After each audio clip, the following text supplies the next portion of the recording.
Thank you very, very much to the chairman who's taken a lot of effort to organize this program. All the members of the managing committee, I see Sendil Kumar sir, and thank you so much, Tarun sir, for this very generous and very long introduction. I think by looking at the names, I've either met or I know all of them in this, except for a few others who come from outside. But at the outset, I must compliment the team for a very nice 5-day schedule. When you do these one-day programs, it's certainly not enough to understand or appreciate the changes that has happened, especially in the company law space. So on behalf of the Corporate Laws and Corporate Governance Committee, I'd like to extend a very warm welcome to all of you to this program, which has been sort of enabled by the committee as well. So before I actually go to CARO, I'm going to talk about two things which would interest you. So first of all, the Corporate Laws Committee has enabled a tie-up with an organization called Probe. Now, what does Probe do? Probe pulls out NCA data and gives it to you in a readable format. So we used to pay 100 rupees to MCA and download companies for analysis, etc. Now Probe, for every chartered accountant membership number, which you update on Probe through that particular link, you get 7 companies free. So if your clients are there, you can go and probe those companies for free. Now, after 7 companies, you're required to pay 300 rupees and it gives you a very detailed report. This tie-up has been enabled along with the committee for members in practice who've done this negotiation. Now, today, if you want to understand whether your client has a pending litigation, if you download the Probe report, it will give you the history of your client plus all cases which have been filed against or by your client.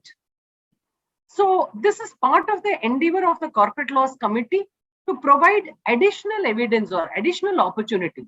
Similarly, if you're doing a forensic audit, if you're willing to use this Probe tool, you can find out all the related entities, etc. Now, we are in the process of preparing a note on this, and the formal announcement on this will come from the committee. Now, similarly, we've also gotten a deal where if you probe a company once for 1 year, you don't have to pay. You'll keep getting the live data for 1 year from the time you actually access this tool. The second thing which is being offered for free to all chartered accountants, again enabled by the Corporate Laws Committee, is there is something called as NESL. That's a government company and that's the first information utility in India. Today, all financial creditors like SBI or Indian Bank or anybody have to give all information to this information utility. So if I have a client, then all information about my client, whatever debt he has taken from any bank for corporate and non-corporate or any financial creditor, it will come and flow into the information utility. Now, your client can go and see their information in the information utility. Client can also give the auditor access. So we have now got a tie-up with NESL, where NESL is sharing the link, etc. with us. And so that you can sit with your client. If a client may not even tell you, or loan irukku, or the security particulars of the loan may not be adequately shown to you. But you can sit in the client, with the client, ask them to open NESL. So if he has taken debt from Punjab National Bank, State Bank, Indian Bank, etc., it is straight coming and flowing into the information utility every month. So this is again one endeavor of ours to ensure that you have digital audit evidence. But either one, this does not substitute for the bank confirmation procedure, which you need to do anyway. So these are the two interesting developments from the Corporate Laws Committee in the last 3 months that we've been able to do. We want to tie up with every service provider in this country who's giving this MCA data so that we can benefit. And in the next 1 month or so, request the branch to have another webinar where we can show you how to use this tool. But the most interesting thing is the first 7 companies are free for us. So if you have 10 chartered accountants in your firm with a membership number, up to 70 companies is free. Each chartered accountant can see 7 companies for free. After that, only you start paying. So with these few words, I'd like to start with CARO. And if you have any doubts about this, we can clarify this at the end of the session. So CARO 2020. I see that 90% of this audience is Tamil. Maybe there are a few who are not Tamil. So Adnala, I'm going to continue my session in English for now. So, see, what's CARO? Earlier, there was something called as the CARO, which is the Manufacturing and Other Companies Audit Report Order. So the government said, in addition to the statutory audit report, the process, please provide a report on certain matters. Where are these certain matters that was sitting in CARO? Later it became CARO. They dropped the manufacturing and other word. So it became CARO. We've had multiple versions of CARO. CARO 16 was there. Now we have something called as CARO 2020, which is a new CARO. So what's CARO? They ask you a certain set of questions. Then they want you to give answers as the auditor to those questions. Now, CARO 2020 was announced in 2020, but it's implemented only in 2022 for financial statements beginning on or after April 1, 2021. So why did this happen? As we are going through, you'll find lots of clauses in CARO which came in new.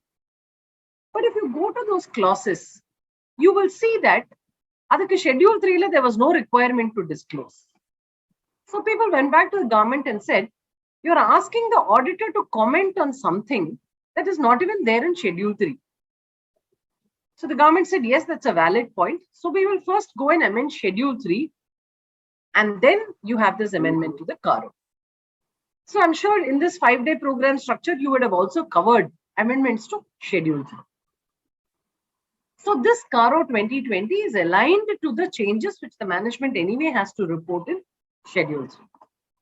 Now, how many clauses does the new CARO have?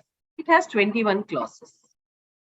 How do the 21 clauses break? 7 old clauses retained. 7 old clauses modified. 7 are new clauses. Interestingly, out of the 7 new clauses, some of it is from CARO 2003, very old. They brought it back in now.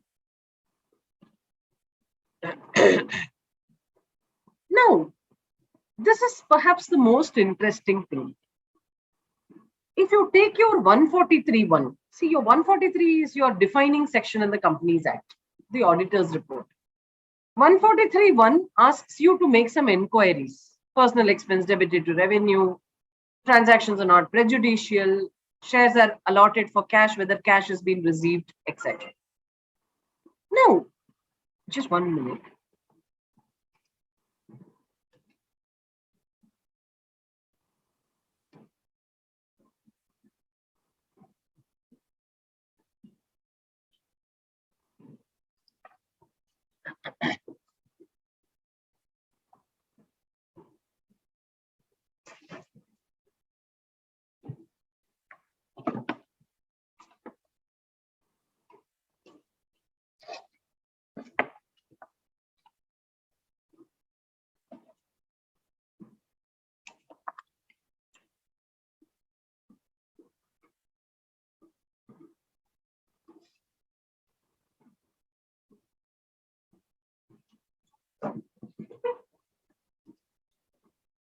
Sorry, I was a bit low on charge.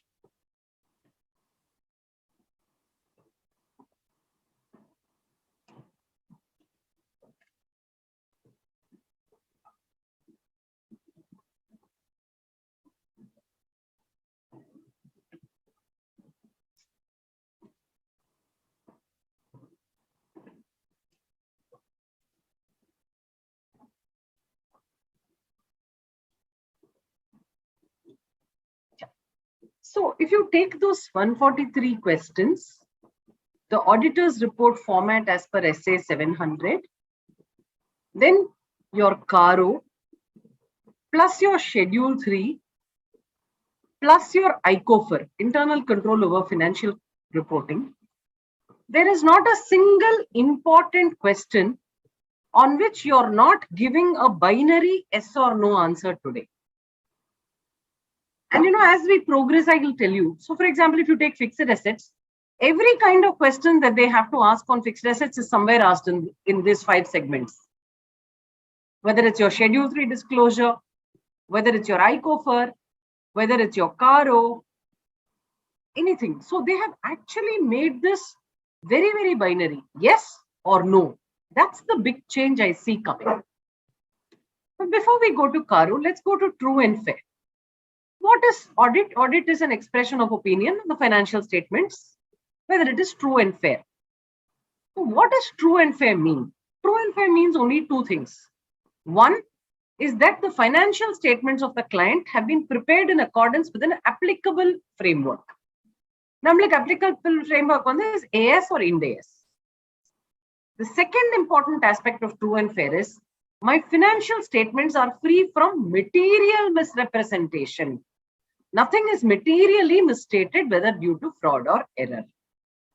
So it's to ensure that your auditors come up with a clear, true and fair, that all these comments sit in.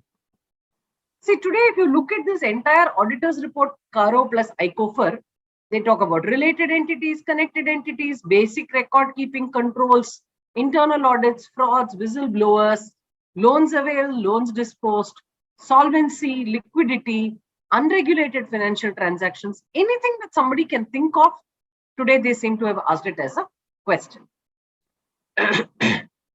Now, again, why did you need a new CARO at all? That's a very interesting question. So you can say that, right? I mean, why did we have to change something? So, and this is the structure of my presentation. So why did one need a new CARO at all? So the first big thing is, see, nobody makes a law because they want to make a law. At least in most countries, you make a law because something is failing. And this CARO change is no exception. So they thought, Satyam, Sharda, Sahara. Adhikaprama, you had a Companies Act 2013.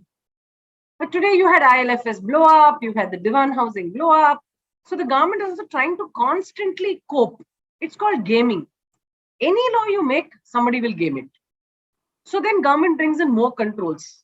So you had a lot of corporate governance failures, lower than expected performance of even bankers and rating agencies, complex regulatory and financial reporting framework, bankers and financial institutions, and there's no formal track to report critical deviations. Today, they feel that by increasing the number of reporting clauses in Schedule 3, if a Schedule 3, you have an additional information which is as big as the original Schedule 3 itself. So many clauses to report on. Similarly, by expanding this CARO to ask very structured and pointed questions, they believe that corporate governance will get improved and corporate failures will come down, and they can put more responsibility on the auditor. Now, somebody asked, is CARO 2020 an auditor's punishment or a privilege? I think it's an auditor's privilege. Why? Look at it this way. The government looked everywhere. They finally decided, look, it's only the auditor who will be able to finally come back to me with an yes or a no to this question, which is why I think the CARO enhancement happened. Otherwise, the government could have added all this to their MGT 7 or something. They didn't want to do it. So they want it audited. Now, what is the immediate change that it brings to us? Most immediate change, and I'm not at all shy to speak about it, is that our fee levels must go up. Because I think this new Schedule 3 and this new CARO is 3 times more work than what you would otherwise do. Today, you need to make that calculated decision on whether you are going to charge the 25, 50, 75, whatever you've been charging, depending on the size, or you would like to charge more. A second important point, I think, is one thing is to say, okay, my fee for my work. But today, is there not a fee for your risk? Look at the doctor fraternity. Does not a neurosurgeon charge more than a general practitioner? So it's not an engagement complexity, or the risk that you take for an engagement should also decide your fee. I think it's time we really valued our signatures. Based on our signatures, we are actually taking a risk. So there has to be a risk premium in our pricing that we do for our services. And the third important change this CARO brings, and this new Schedule 3 brings, is previously you used to trust and verify. Today, please verify and then trust your client. The fourth important change. Previously, if the client defaulted with the bank, it will be called suit filed account. It will be transferred somewhere and it will just keep sitting there. Today, with IBC coming in, all these failures are getting examined. It's extremely important that you be aware that our financial statements are going to be subjected to review. And the fifth important thing is, see, I didn't do this qualification last year. If I give it now, will it look incorrect? No, please don't think so. Last year is last year. This year, if you feel that there is something to be qualified of an old item, please go ahead and qualify.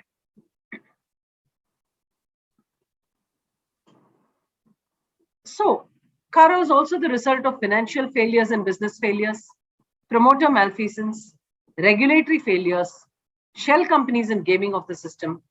In short, I think it's an effort and exasperation. That's why in the opening picture, I had this Kali picture. So there's a very old and the Calcutta Kali story where every time she kills that demon called Rakta Bija, new demons would come.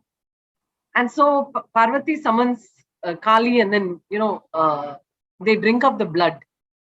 So it's something like that for the government. The government of the how can this system get controlled? I think all these changes we are saying today, the strengthening of controls, systems, processes, ICOFER, this, that, everything is to basically rein in corporate failure.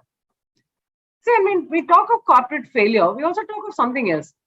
India is a country where 20 lakh companies got incorporated, and somewhere between 3.5 lakhs to 5 lakh companies got struck off.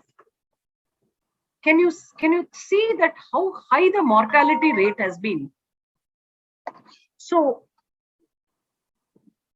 the mortality rate of companies in India has been so high. Something is fundamentally wrong. There are public domain information that about n number of companies are shell companies. There's one list which is floating with PAN numbers. It says 17,000 companies are shell companies. Today, if you go download NCA data, you see 500 companies may be there in the same registered address. And today, again, why is an audit important? Why is CARO important? It's important because the concept is a joint stock company. It's a limited liability. So when there is a limited liability, your client has to follow that discipline of being a corporate. So this is the other important thing that I'd like to tell you, even when you do CARO, if it's a company, you're on a limited liability. If the company's access, you have to have board minutes, you have to have board minutes. If it says you have to conduct an AGM, you have to conduct an AGM. If it says auditors should be invited for the AGM, auditors should be invited for the AGM. You cannot say, no, it's a small company, it's like a partnership. No. It has a limited liability and your client has a choice. If you don't want to do, you can always opt for some other form of organization. You've opted for a company, please do not compromise. Every year before you sign the audit report, make sure that all the board minutes are there. A lot of them don't even maintain these records. They're all violations. There's not much change in the applicability of CARO, but an important aspect, and this important question keeps coming. If you're a small company, their CARO stops. It's not there. After that, if you evaluate as a private company and that small company comes under this also, there is no CARO. So this is the order. You banking company, insurance company, Section 8 company, 1% company, small company, no CARO. But a private limited company has CARO unless, just 1 minute.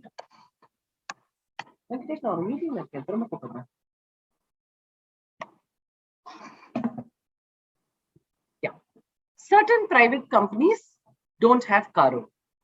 And if it's it comes under any of these classes. I don't want to take this time, but if it's a private limited company, which is not a subsidiary company, it should not be a holding company. It should have a paid up share capital of not more than 1 crore on the balance sheet date. And if such a private company does not have borrowings exceeding 1 crore and which does not have total revenue exceeding 10 crore, then CARO is not applicable. Now we came to how the CARO stacks up. See, in this part, I'm not going to tell you so much on how to audit a clause, as I'm going to tell you why that clause came. So, what is the safeguard? Nama eppadi audit pandrathu, we'll figure it out. You have a guidance note, you have everything. So, I'll emphasize maybe 20-30% on that. But we'll try and understand why a particular clause came and why it is a risk to an auditor. So now we go to the clause by clause. We'll first go through quickly on the 7 clauses where there's no change. Section 185, 186. Is there any violation? You have to report in CARO. What is 185? Loans to directors and loans to entities or persons on whom the directors are interested. Loan to directors, a strict no-no.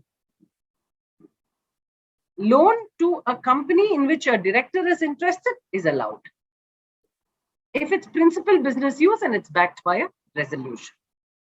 So you'll have to go through this very carefully and then certify this clause. The second, in respect of deposits or which are deemed to be deposits, you'll have to report. Now, Section 73 to 76 deems certain aspects as deposits. So you would have to report under this clause, but significantly no change. Cost records, no change. If a company has to maintain cost records, then whether the company is maintaining as per the rules that have been specified. Statutory dues, whether the company is regular in depositing undisputed statutory dues. Why is this very important? Was because even if you see the RBI master directions on frauds, red flags, they say a company not depositing undisputed due. See, if it's a dispute, I will not pay the tax, I'm agree. But if it's an undisputed due and a company is not remitting, why would a company not do it? Because they don't have the money. And if you don't have the money, that's a reflection on your liquidity and solvency, which is why CARO also helps to identify early warning on companies that are likely to fail. You also have to mention which forum the dispute is there, etc. Now, often people ask one question. They say, Schedule 3, should I comply with that format? Yes. If Schedule 3 says GOAT, your financial statement also has to use the same term GOAT. It is a mandated format. You have to follow it. Similarly, in CARO, whatever is the question, it is the same question which you have to answer. Don't take any deviations. If it asks you 3 sub-questions within a question, all those 3 sub-questions have to be answered. IPO clause, no change. Where money has been raised by an IPO or a further public offer, whether the money has been used for the purpose for which it has been raised. If not, please report. RPTs, no change. Whether all transactions with related parties, where is a related party defined? It's very much defined in the Companies Act. Whether they have complied with section 177 and 188. 188 talks about your RPTs. That's the transaction. That's the section which defines the RPT. 177 is about the approvals and whether the details have been disclosed in the financial statements as required by the applicable accounting standards. So we give, right? As per in our Schedule 3 accounts, we'll specifically say no. Transactions with related parties, transactions, balances, etc., etc. How related? Now, The government is saying it's not just enough if somebody gives it in the Schedule 3. They're asking you a very specific question here on whether it is done correctly or not. Now, Schedule 3 has a lot of items. Now, of those certain items, the overall true and fair is covered by the audit report. In addition to that, today, they are asking you specific questions on the Schedule 3. So there's no change. So remember, there is a double impact here. First, by saying the financial statement is true and fair, you have said there that the disclosure is correct.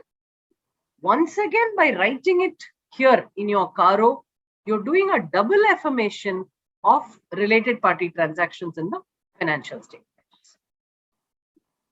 Non-cash transactions with directors. So there have been non-cash. Driver takes away a car in return for a service, etc. Whether those transactions have been properly disclosed, it needs to be brought to notice in CARO. Now you go to the next part of CARO 2020, which is what is modified and what is new. Fixed assets. Previously, fixed assets had 3 subclauses. Today, there are 5 subclauses. There's now a separate reference to intangibles. There's an additional disclosure requirement table for title deeds. So you may ask, what is this title deed? It says where assets are supposed to be owned by the company, the title deed also is expected to be in the name of the company. But in some cases, the title deed may not be in the name of the company. So for example, let's say my company got, I'll give you a small example, which is very real. Long time back in Chennai, they had one scheme for doctors. They used to give, they had allotted lands. So there's a particular doctor who bought the land. Then the doctor actually made a company. And the company was showing this land as belonging to the company, whereas the title deed was in the name of the doctor. But they had a permission. So if you look at the A register or revenue record, it's not the doctor. It will be in the name of the doctor, but the property is shown as being held by the company. So this was a particular, based on which even the bank gave a loan to the company saying, oh, title deeds are there in the name of the company. So small examples like this where you may not have the title deeds in the name of the company. Today, they also want you to disclose details of revaluation where the revised value is more than 10% of the carrying cost. Again, there is a specific conclusion whether the revaluation has been done by a registered valuer. Please be very careful. Previously, we did not have the concept of a registered valuer. Today, this valuation has to be done only by a registered valuer who is registered with IBBI. A bank panel valuer may not be a registered valuer. Only if he has passed the IBBI exam, he becomes a registered valuer. Whether any proceedings have been initiated or pending against the company against the Binami Transactions Act. So this is what, for example, that probe will give you. So when you go in, see, because one of the huge challenges that we have is in so many cases of IBC that I have seen, the client does not even disclose to the auditor that there is a litigation. DRT application has been filed and there is a proceeding happening. Whereas auditor asks, they give a wrong representation and we keep certifying. So this litigation against the company, cases filed against the company under various acts, including Benami transaction, they're asking for a specific CARO disclosure here. Now, CARO reporting covers every aspect of fixed assets, right from record, register, physical verification, valuation, title deeds, everything.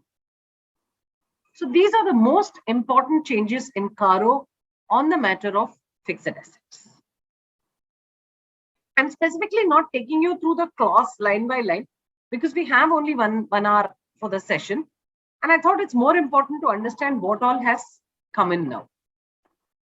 Inventory. Previously, we had only one subclause. Now there are 2. So previously, what did they say? Whether inventory verification has been carried out and proper records of inventory are maintained.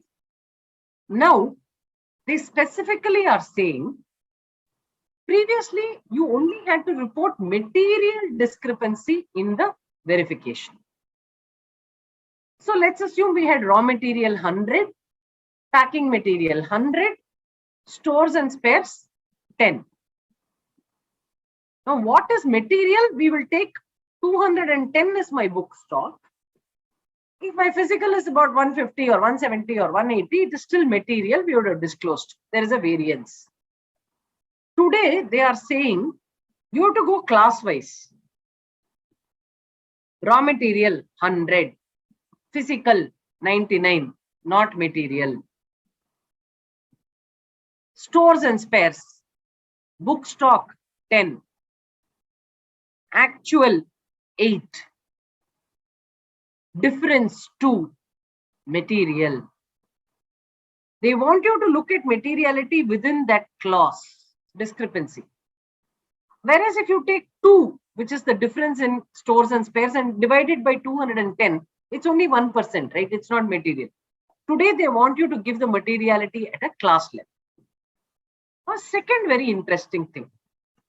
See, in the stock and book debts reporting was the biggest, magic and black box in India. There will be one stock and book debt report to the bank. There would be one stock and book debts which are given in the financial statements. A wouldn't know what B is doing. B is not knowing what is happening. The government found many of this in the IBC process. So they said, okay, where working capital limits sanctioned are greater than 5 crores, whether the certificates and returns filed with the bank are in agreement with the books of accounts. Very important. So if a September quarter, if they are giving a stock and book debt statement, that has to match with the tally on September. What will a very smart client do? He will book a purchase in September, show stock, and he will reverse the purchase in October. So please be very careful when you audit these things. It's not just tallying the book. It should be real. See, another thing I want to tell you is a little bit of common sense that we need to start applying. Now, when you do your audit, you please break your client into 2 types. Small husband-wife company, architects, doing well, no bank loan. Closely held. Only problem is 2 directors may have a fight and they may get against you, which you'll have to safeguard against. In the board minutes, it has to be very clear. It's a low-risk client. Now, even if your client has any amount of bank loan, please be very careful. That's where, most failures happen. So, for example, if there's a working capital limit, now your client, let me give you some practical illustrations. Your client says, all my inventory is new. Aging illa. For the working capital statement, furnish stock, book debts, all new. Please go to the bank statement. See whether we have paid anybody in purchases. Go to GST. See whether we have bought inventory. See, if I have not bought any new inventory, how can my inventory be new? Either I should have made a payment for it or I should have filed my GST return. These are those little common sense checks that you have to start doing in the future. Many of these aging reports are not accurate. Client will pass one debit note, one credit note, and then the aging will become new. We don't know. What is the ultimate proof that my inventory is new? Either I need to have a GST bill or I should have made a bank payment. Now, if you notice this schedule 3, there's also a lot of talk about diversions, which I will come to very shortly. If you remember, I started using one term. I said you verify and trust. Along with this, when you're doing this CARO, please remember the word common sense also. Please be very commonsensical, very logical in the way you audit. Now, as regards modified CARO for inventories, it uses the word sanctioned limit of greater than 5 crores. So your actual drawing could be only 3 crores, doesn't matter. But if the sanctioned is 5 crores, it's important. And in these 5 crores, there's a story. See, if you notice in the recent times, RBI has said every facility above 5 crores has to be reported to CRILC. So as a country, they have decided there is something about this 5 crore. So any loan above 5 crore, let the board monitor, let RBI monitor, let the bank monitor, let it come to CRILC, which is the central repository where all loans above 5 crores have to be pushed in. Then there's another. So again, today, if you look at Schedule 3, one of the most interesting things about Schedule 3 today is it is a lot of emphasis on items which I will think are management reporting. See, all clients have two kinds of reporting, right? Financial reporting and management reporting. If a financial reporting, we'll give numbers, aging, little bit of aging, yes. What is my account balance? What is my fixed asset register? All these were financial reports. What would I have given in my management report? Budget versus actual, time overrun, cost overrun, detailed aging, ratios. Normally, financial reporting is not ratios. Management reporting is ratios. Today, if you see Schedule 3, it has dramatically transformed reporting from financial reporting to management reporting. They are asking, what is your cost overrun on CWIP? What is your time overrun on CWIP? Now, client first, there should have been a budget. There should have been a board approval that says in the factory building, you should finish building in 2 years. Then only I will know what is the overrun. If I don't even have a base approval, I will not know what is the overrun. So these things become very important, and you need to apply common sense to go that one level lower. Similarly, they're talking about abandoned projects. Why? You go to some companies in insolvency, there'll be some Jaipur, there'll be 50 crores of assets sitting in CWIP for the last 10 years. Where is the asset? It's somewhere under the soil. And it's still showing as unimpaired. Oh, very good. Adding to my solvency. The government wanted all this. Similarly, the government also wants greater disclosure on investment, loans, advances, guarantees, security. 6 clauses, loans, advances in the nature of loans, investments in all persons to be disclosed, including amount given, outstanding, etc. Separate disclosure on key amounts for subsidiaries, associates, joint ventures, and others. Your loan should not be prejudicial to the interests of the company. Regularity of repayment, they're asking. Reporting of overdue loans. Reporting of evergreen. See, today, how do you do all this? Please go through the guidance note in detail. See, today your client has repaid Indian bank loan. When he's got a loan from somebody else, it's a classic case. It's not your client. What I mean is, your client has given, all these are loans given. Investment, loans, advances, guarantee, security. So your client has given loan to somebody. Now, if your client is going to give money to somebody else, your client has given a loan to A. Today, A has repaid the loan back to the company. As per the new CARO, you should make sure. So, for example, if KCS sir is there, I am the company, and let's say Tharun sir is there. I have given a loan to Tharun Private Limited. Now, for Tharun Private Limited to pay the money back to me, I am giving money to KCS Private Limited, and it's going to Tharun and coming back to me. They want people to go into the next level of detail to find out whether a company is helping them to evergreen the loan. So these things become important. Where there are renewals of fresh loans given to settle old loans. Here, what I'm thinking is something very large, but you don't need to go into that level of detail. But it's very important because most of the terms that they use are extremely vast terms. Now, in all that I'm speaking, you will notice that I'm also talking about a very strong fraud angle. See, as such, 143(12) of the Companies Act wants you to do a fraud reporting. Now, it's very difficult to identify a fraud. But sometimes when you do things very logically, you'll be able to establish frauds. Now, let me give you some examples here, especially in this context.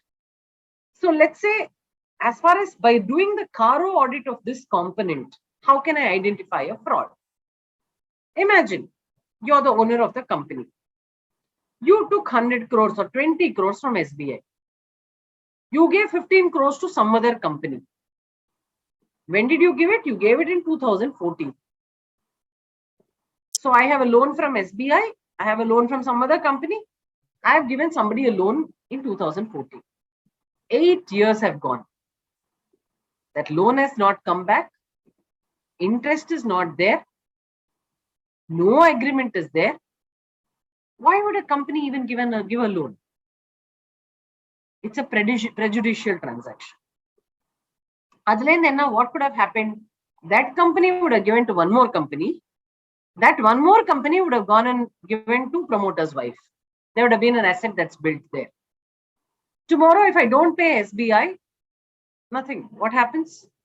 At best, I can say, oh, I gave it there, I gave it there. Recovery becomes very difficult for a bank. So, these kind of things. Similarly, an investment. The only request I have is please open our eyes and see it harder. Okay, you open this balance. So, first of all, Schedule 3 is very clear. Investment in security, now you have to give the name of the company, how many shares you're holding, and what is the cost. There's no compromise. You can't say investment in unlisted companies, total amount. They want you to give the name. How many of us have gone and seen whether, suppose my company has an investment in ABC Private Limited. Have we even once gone and seen whether ABC Private Limited is a company? It's existing. Has it been struck off? Have we got a confirmation of balance? Please do these things this year. As I told you, in India, out of 20 lakh companies, if 3.5 to 5 lakh companies have got struck off, 1 in 5 companies which are there in your client's balance sheet also have the same risk. Now, CARO has done something sensible. They're asking you separately transactions with struck off companies. Schedule 3 requires you to specifically disclose this aspect. Please be very, very careful. Same logic you apply here for fraud. You're a company. Will you go and invest some money in one company? You're not getting an AGM notice. You're a shareholder in that company. He's not giving you your financial statements. There is no dividend that you've got from there. He's not giving the money back also. There's no repayment of capital. Should something not strike us? Very important in this context is, Nariya, sometimes we all sign companies saying, okay, I'll charge this fee, balance sheet. There is one liability and there is one asset. Both are 15 crores and is sitting like that forever. That is the biggest risk today. Dormant companies, where there has been no action. I don't mean dormant as in section 455. I mean inoperative companies with static balance sheets are the biggest threat to this country and corporate governance. Please be very, very careful. In fact, if you're auditing one such company, you have to be extra careful compared to auditing a dormant company.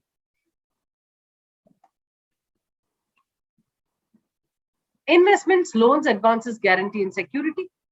What does the new CARO want you to do?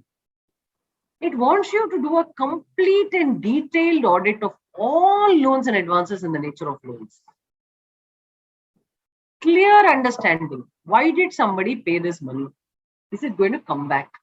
Is it getting me an interest? Why is all this important? Because please remember, a joint stock company is distinct from its directors. So the ultimate protection is for the shareholder. And as a separate legal vehicle, it has to make money. And bankers are a very important stakeholder in this process.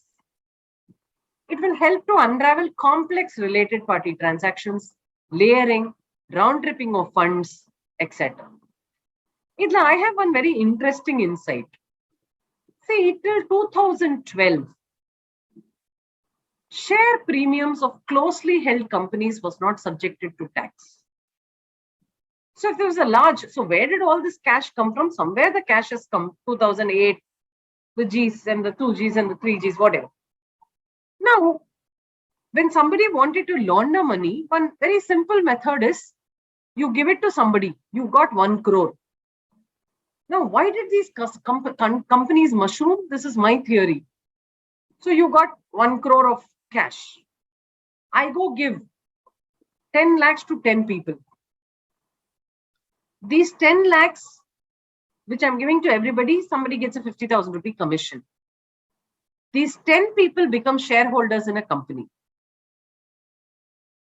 1 lakh share capital, 9 lakhs is the share premium. So these 10 people get 10% of the company. 90% of the company belongs to me at 100 rupees a share. I had to put 90,000 rupees or whatever. I had to put 1 crore or 90 lakhs. Remaining 10 people put 10 lakhs as share capital and 90 lakhs as share premium. So you understand what I'm saying? The money has come in through a large amount of share premium. Look at those kind of companies. Look at those kind of transactions. How the impact of such kind of, and from there a loan has gone, an advance has gone, and something has gone. Now we come to the new clauses. Reporting of undisclosed income. See, previously, if you have a search, seizure, surrender, you will have a separate mechanism where income tax, it will have gone out, correct? Today, they are asking you to specifically state so. We would have just booked it in the ledger, only the penalty or whatever that we have paid, and it would have gone. Today, I'm asked to give a note on it. See, there is one risk here. All these make a company credit impaired. When a banker sees all this, he'll wonder, oh, should we fund this company?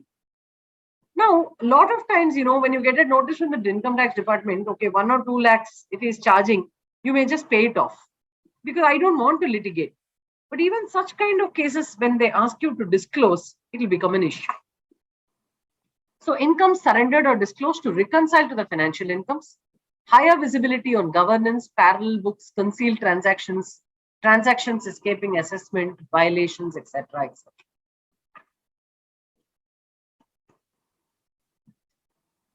Default to lender. Previous CARO also, we were reporting defaults to lenders if you have committed a default. Now here, previously they asked financial institution, bank, government, or dues to debenture holders. Only those 4 cases you had to report a default in CARO. Today, you have to report default to any lender. The period and the amount of default is to be stated, but it uses the term lender. So an operational creditor default will not be covered. Here is where you can utilize the information in NESL. So NESL, as I told you, is the information utility in India where anybody can log in. All financial creditors are compulsorily required to submit that information every month. So if Tarun sir has a client who's taken a loan from some financial creditors, all financial creditors of Tarun sir's client will have to pump their debt information. SBI will say, I have given 1 crore loan against plant and machinery. 11% is the interest, repayable in 60 equated monthly installments. All the data will come. Security particulars, everything.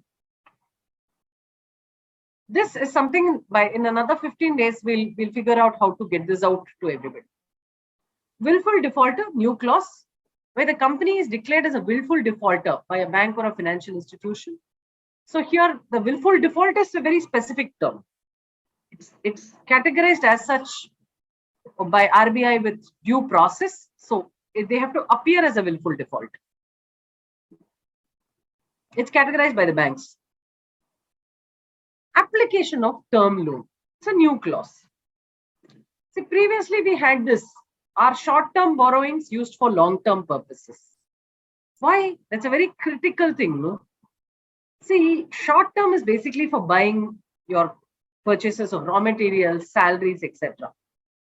So if you end up using your cash credit for buying machinery, then you will not have rotation cash, right? So your company will fail, which is why they said short-term loans should not be used for long-term purposes. Now, in addition to this, it says whether term loans were applied for the purpose for which the loans were obtained. If not, they straight away jump to the word of diversion. Term loan is supposed to buy a factory. I paid a little amount to somebody else, one group company's loan. That is a diversion. Please read it perfectly as per the script. and the purpose for which it is used needs to be reported. Again, you must go through the guidance note for this because it says whether term loans were applied. It doesn't say whether term loans obtained during the year were applied. So some of this, be a little careful. Again, if your client has a default problem, please probe this in detail. Because tomorrow, if there is a diversion and you've not pointed this out, people will use these terms very easily. See, actually, I'm an auditor only of the year, but please be careful. Please be, if for a 10-20 lakh term loan, it's okay. I can say, okay, fine. But if there period term loan are the material, then you have to be extra careful. See, another thing I'd like to take a small digression here. So one of the biggest challenges, what we are facing today is something called as an expectation gap. There are two expectation gaps. One, what I am required to do as an auditor. Schedule 3, true and fair, material misstatement. 2, I have to get a representation letter. I have to get an engagement letter. I have to do my audit properly. So what I'm really doing, okay, I'm not able to get this bank confirmation. Okay, I didn't check this item. That's an easier gap. So market is also aware. They're saying auditors are not doing this. The second expectation gap, this expectation gap we can fulfill when we attend these training programs, when we open our eyes and audit, and when we audit as if it's my money. See, if you have put your money into a company, how will you audit? That's how you have to audit. The second expectation gap is far more serious. What the standard tells you should do. See, we have the CA Act 1949, accounting standard, auditing standard, code of ethics, everything says this much Kingston cotton mills, auditor, no responsibility to detect fraud, etc. beyond a point. But that's not what the market thinks. The market expects that once they have audited something, everything is pakka. We've also been repeatedly telling our stakeholders, you can't do this. But today, I think it's very clear, you have to take sufficient safeguards on this matter. See, tomorrow they can say a big fraud you left out. There, when you're defending, you will say, I left out, but see, I have followed all my procedures, and this was a genuinely inlaid fraud. Now, recently, there was one company law committee report. So they form this, the company law committee will keep on making some recommendations for changes to the Companies Act. In that, there is one line where auditing they have defined as per Ramaya, saying one of the primary objective of an audit is to detect frauds and errors. It's clearly not. But today, please remember that is the perception. So please be extra careful on all material items.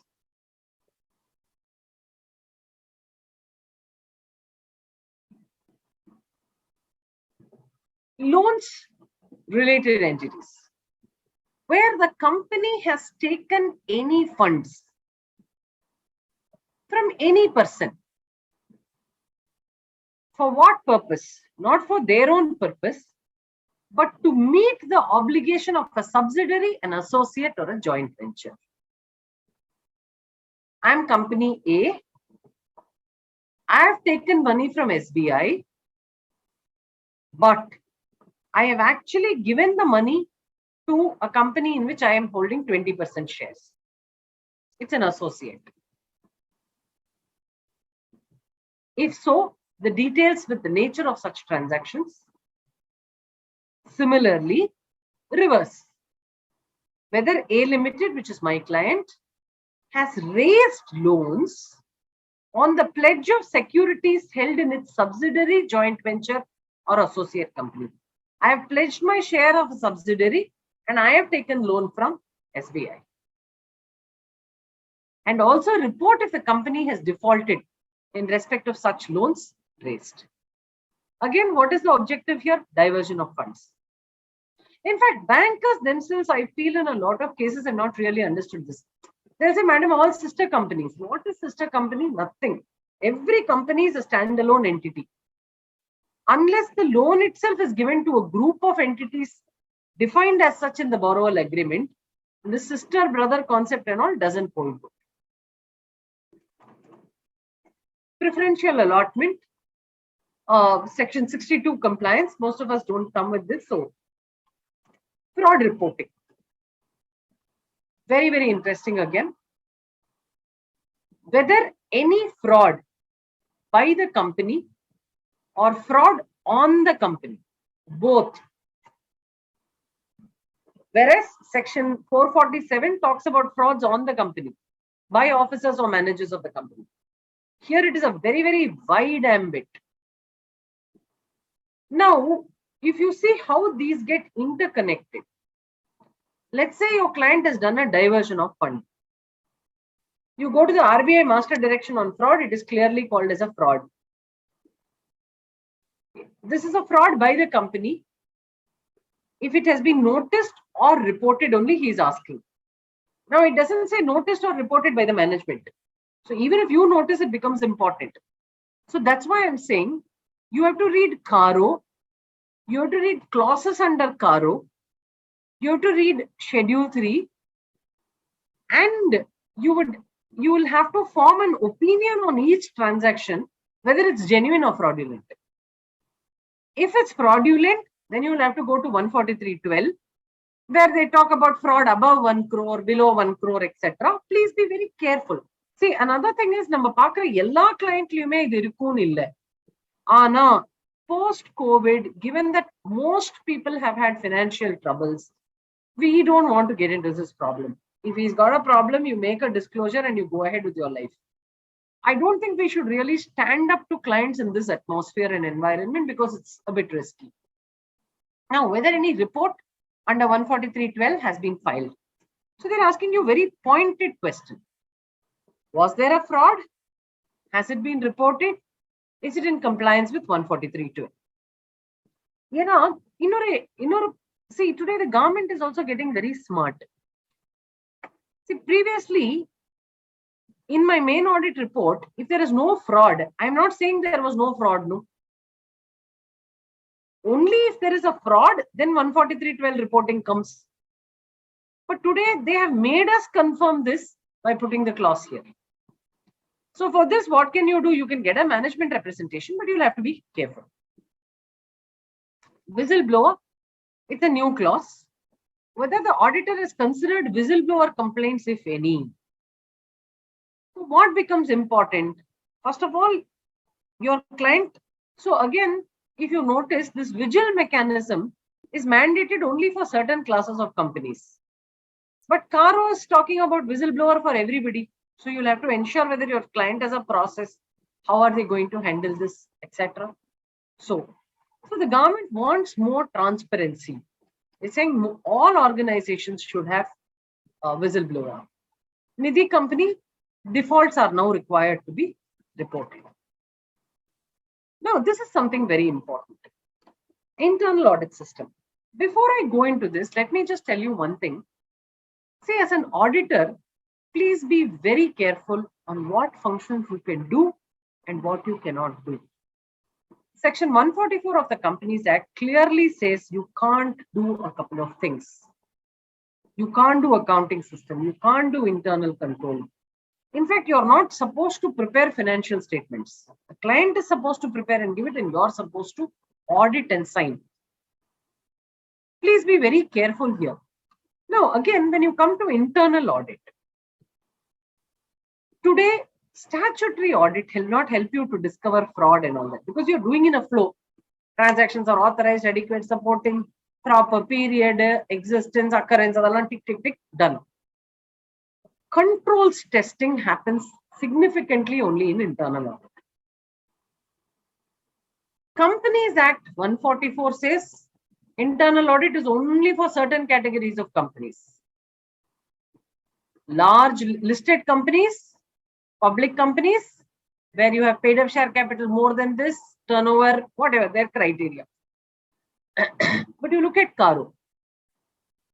CARO is applicable for most companies, not only that 144 company. They're asking you a very specific question. Number one, is the internal audit system commensurate? 100 crore textile manufacturing unit. Can we have one internal auditor? I don't think so. Think. because you are making a statement on it being commensurate with the size and nature of its business. Do they have an audit charter? An internal auditor is not the one who just keeps ticking whether there is a bill supporting. Internal auditor should make sure that there is a control. Today, I'm getting a working capital facility from a bank. I'm buying yarn from my brother-in-law's unit at 150% of the price. It's not fair, right? You have to buy it at a competitive price. These are the things that internal audit looks at. Existence of controls, purchase order irka, price சரியா இருக்கா, competitive source irka, negotiate பண்ணிருப்போமா. If I'm getting a sales order, am I delivering it on time? Am I collecting money on time? Is there a compromise? Am I buying too much inventory? Am I buying too little inventory? So this is where internal audit comes into being. Now again, a very interesting thing is they're also, so first of all, you need to make sure it's commensurate. And that is the responsibility of a statutory auditor today. Secondly, the Act does not say internal auditor has to be an external firm. But let's say I am in Tirupur, we must try and get our fraternity to work as internal auditors, not because it's getting business for somebody, but because I feel we can trust our fraternity more. They've studied the same course. They understand what is there in a statutory audit, etc. So please ensure that A, you should never do the internal audit. And two, please recommend somebody else to do the internal audit. Two, now previously they used to talk about this internal audit. It was there in the earlier CARO, I think 2003 or something. Now they're asking one more question. See, there are many companies that when we audit, we find that the previous internal audit report was 2 pages. How is it even possible? So they're saying whether the reports have been considered. So you can't do some hodgepodge report. Again, very important, this is your responsibility. You are writing here that the report is commensurate. Report, so you can't say, yeah, I got a 2-page report. The report has to be good, which means my internal auditor has to be there. It has to be relevant to the size of the business. I need to have an audit plan. I need to have an audit charter. I need to have somebody doing the audit. I need to have an interim report. My management has to give comments. I need to have a final report. Audit should be done daily, quarterly, half yearly, something. All this will cost the client money. Let us not attempt to save money for the client because he wants to be a company. That's my only request. Please ensure that these things are done and don't take any chances. If he doesn't have an internal audit, why should I write he has an internal? See, it's up to them to actually manage this compliance. So an eyewash internal audit is no longer possible and it's a little risky. In this, there is one good thing. See, we always keep saying, what is my professional opportunity? What is my professional opportunity? Look at the Act opening all these professional opportunities for us. ICOFER came. How many of us referred or other chartered accountants who can capable of doing ICOFER can do it and give? Today, this very CARO, the client should have one more auditor who will finish the entire CARO properly and give it. See, a client is running a 100 crore company. He needs to have a chartered accountant as the CFO. That the law has not mandated. But in the absence of chartered accountant as the CFO, can't they take another firm, audit firm, to prepare all the schedules, prepare the balance sheet properly and give it to the auditor? This is how the market expands. We must enable that to happen. And I think then you get a lot more professional opportunities. Okay, this is whether your client has undertaken any NBFC activities, core investment companies, cash loss reporting. Whether the company has incurred cash losses in the financial year and in the immediately preceding financial year. If so, state the amount of cash losses. So another very interesting reference I want to make is on aspects such as this. See, there used to be one Tamil movie where he will say, let the car come back and idikum bodu solunga apdi. So the idea was to, stop it, idikkaradhukku munnadi, but he'll say, come, idichiduthunga. That's precisely what is the problem in India on defaults. When does somebody become an NPA? After he stopped paying. Today, all the laws in India are moving. They are saying cessation of payment. CESS, cessna stop, cessation. யாராவது கொடுக்க வேண்டிய creditor-க்கு if they are not paying, that is default. Similarly, cash losses are signs of incipient sickness. Government is saying, let me catch it early. So they will use all this data to build algorithms to send alerts to bankers, etc., etc. So if your company has a cash loss, this was there in CARO 2003 also. So non-cash items need to be added back to arrive at your cash loss. See, one very important thing is, I'll tell you at the end of this, how lot more changes are going to come. Resignation of auditors, whether there's any resignation, and if so, whether the auditor has taken into consideration issues, objections, or concerns. Very interesting.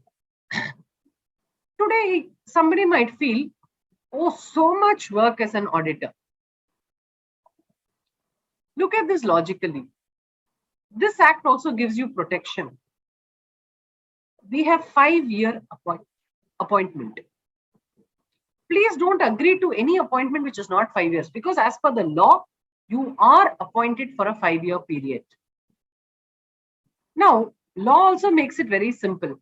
Suppose you have a disagreement with your client, please refuse to resign. Because if he is not doing something that's legal and I am objecting to it, you have a fiduciary role there. See, I know all this is very easy to say, but all I'm trying to tell you is removal is a very, very complicated process. You need central government approval for removal. So remove panna mudiyadu. So don't succumb to this resignation so easily. But if you do want to resign, you have a proper opportunity to explain to the incoming auditor. See, and another issue on which I think our fraternity needs to be more united is, if somebody is resigning from an audit, I should think 5 times before taking that audit. Correct? So that's what this new change in CARO recommends. It says whether he has taken into consideration issues, objections, or concerns. Now, what does that make for me as the auditor? So today, if I have accepted an engagement after somebody has resigned, you should send a letter formally saying, sir, as required under CARO 2020, I am supposed to consider and report on issues, objections, and concerns, if any, raised by the outgoing auditors. In this regard, although you have provided us the no objection certificate through which we have accepted this engagement, kindly provide us a written detailed statement of any issues, objections, or concerns you have had in relation to the statutory audit of XYZ Private Limited in the financial years A, B, C, D, E, where you had served as the statutory auditor. Management comments to such concerns, etc., may also be indicated. If any specific reports in the form of management letters, etc., have been issued on matters of issues, objections, or concerns, please provide a copy of such earlier communication. Get into that. See, today, if you understand your client's problem, you may actually even be able to solve it. It may not be a huge material issue. But today, it's a very formal audit process. See, something that we did not learn. In fact, just for this reason, all of us should try and write this IP exam. You learn how to write. We write very loose, dear sir, please give me trial balance. No. You start your letter by saying, this is to inform you that we have been appointed as statutory auditors. This is our plan. We want to finish the accounts before August. In this regard, please provide the following data. Trial balance, this. Let us know what data our staff can come. All this is evidence. Please remember to do audit more formally. Now, another very interesting change in both Schedule 3 and CARO. See, an auditor's responsibility, solvency was always an auditor's responsibility. Correct? Meaning assets and liabilities, going concern, solvent. But today, if you look at the new Schedule 3 and the new CARO, It has changed this from solvency to liquidity. On the basis of financial ratios, aging, expected dates of realization, etc., the auditor of the opinion that no material uncertainty exists as on the date of audit report, that the company is capable of meeting its liabilities as at the balance sheet date as and when they fall due. Assets on balance sheet date are enough to meet the liabilities which will fall due within 1 year from the date of the balance sheet. Thankfully, I signed my financial only on September 29th. So, 6 masam mudinju pochu. So, in 6 masam, you would have known if there are any significant defaults. So, but for those who are required to sign their financials in May, etc., please be very careful. So, these are again, some very interesting things. What's the most powerful test of a receivable? It's the test of subsequent realization. ரொம்ப easy. Data, if your client has a credit period of 60 days, March 31st அன்னைக்கு 10 கோடி data இருக்குன்னா April May ஜூன்குள்ளேயாவது வந்திருக்கணும்ல அந்த பைசா, ஜூலைக்காவது வந்திருக்கணும்ல, ஏன் வரல? Unless there is a habitual payment issue, you can get a bank confirmation, etc. So whatever value of debtor is there in the balance sheet which has been subsequently realized is very good data. So use these shortcuts. Similarly, test of subsequent payment. Your client is showing a liability. Will I keep showing a liability? I have to pay in 60 days, in 30 days, and 90 days. Use these tests very effectively to hedge your risk. Oh, CSR. Again, this whole landscape on CSR has become very, very changed. They first said pay, then they said pay and report. Then they said, if you don't pay or commit to CSR, then you report. Now it's gone to the next end. It says, you are saying you're giving money. Are you assessing the impact of that money? Again, as I said before, every law gets gamed. So what do I do as a company? I go to some trust I know, I give them the money and then say I finished my CSR. No impact assessment. So the government said, no, we want you to do real CSR, not to give it to your group company, etc., etc. So you please do CSR and you also report in one CSR 1 and CSR 2 form and come back and tell us what you have done. Now they cast one more responsibility on the auditor. They said whether in respect of other than ongoing projects, the company has transferred unspent money to a fund which is specified. Within 6 months, any amount remaining unspent has been transferred to a special account in compliance with the provisions of this Act. Consolidated entities. So if you have an entity where you have, this is very interesting. So this is consolidated. So where you have a lot of subsidiaries, etc., and there is a consolidation requirement. Suppose I have A, the auditor of one subsidiary, B, the auditor of one subsidiary, C, the auditor of one subsidiary, of the parent, then parent, when I'm consolidating, so let's say A is the parent, A standalone, I will be doing CARO, but A consolidation as the parent entity, only if there are adverse remarks in B and C, am I required to include. So the standalone auditor is responsible. Where there are qualifications or adverse remarks by the respective auditors in the CARO reports, then please indicate what is the qualification and the paragraph number of the CARO report. So as I had started my conversation, so can the goddess ever rest? I mean, every day you keep hearing newer things that are happening. And I think this whole digital world has made this even more complicated. So, and at the end of it all, I think the government is very clear. They're saying if there is somebody I can give a responsibility and make them accountable, it's only the chartered accountants. Which is why I think there is a substantial increase both in the Schedule 3 reporting requirements and the CARO. And they want us to be, the last word on trust and integrity of balance sheets.